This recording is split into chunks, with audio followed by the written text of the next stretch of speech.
life story sounds more like a drama movie. For local author Katharine Graves, the last few years of her life have been filled with turmoil and bad choices. She chose to take those lessons, turn them around, and make a book out of it. It's called Checking Out, in an in-depth look at losing your mind, yes, of all things. And she joins us now to talk about her life experience. Tell us about, before we get into the book, explain about this losing your mind. I'm sure people have questions going, what do you mean lose your mind? What did I mean? Well, it's sort of a double entendre. My husband, while I thought he was having an affair or maybe several affairs, it turned out he was diagnosed with terminal brain cancer. And it was in the front left lobe of his brain, which is your personality, your emotions, your decision-making abilities, and all of that. What was different about him? He was disinterested in me and in our family life. He was not very responsive when asked questions. He would disappear for hours at a time, and I don't know that he even really necessarily knew where he was or what he was doing, but there was just a lot of unexplained behavior and lack of motivation. When did you know? And actually, I read you went as far as hiring a private investigator. I did. He was being followed by a private investigator for right leading up to the time that I had ended up taking him to Sierra Tucson for depression, which is what our marriage counselor had suggested. So we took him to Sierra Tucson. They asked me to stay in a hotel overnight. I did. They called me the next morning and said they're taking him to the emergency room to do a CAT scan. And about 10 or 15 minutes later, I found out that he had terminal brain cancer. And this is the same terminal brain cancer that Ted Kennedy had? Yes, it is. That's Johnny Cochran. This is a real life, this is out there. And you yourself, you have gone through it. What happened afterward?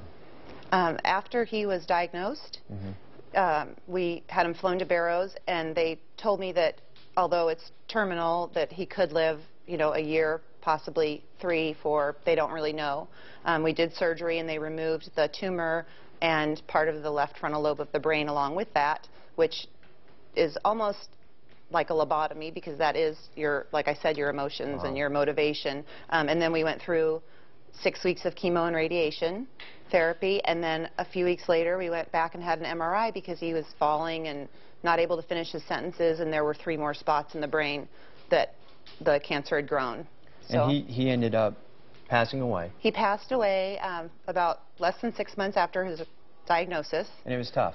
It was, I mean, I think anybody could sympathize out there. You lose your partner. Yes, and then that's pretty much when I think I lost my mind. So he lost his literally, and I lost mine figuratively. So how did you get it back? How did I get it back? It took me about 1.5 years after he passed away, and after making several mistakes and bad choices. Finally, I felt like I was having a nervous breakdown, and I ended up going and getting the kind of help I never really thought I would need or do. And I spent 3 weeks in really intensive therapy every day from 7 in the morning till 7 at night, and that's when I started writing. And people then started contacting me and talking to me about their friends that maybe were going through something similar, or their husband was sick and they had feelings of guilt because they're the caretaker, and there's just a million emotions that go along with it. Right.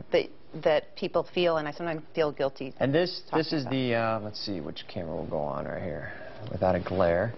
This is the book that Katharine wrote, without getting too good of a glare.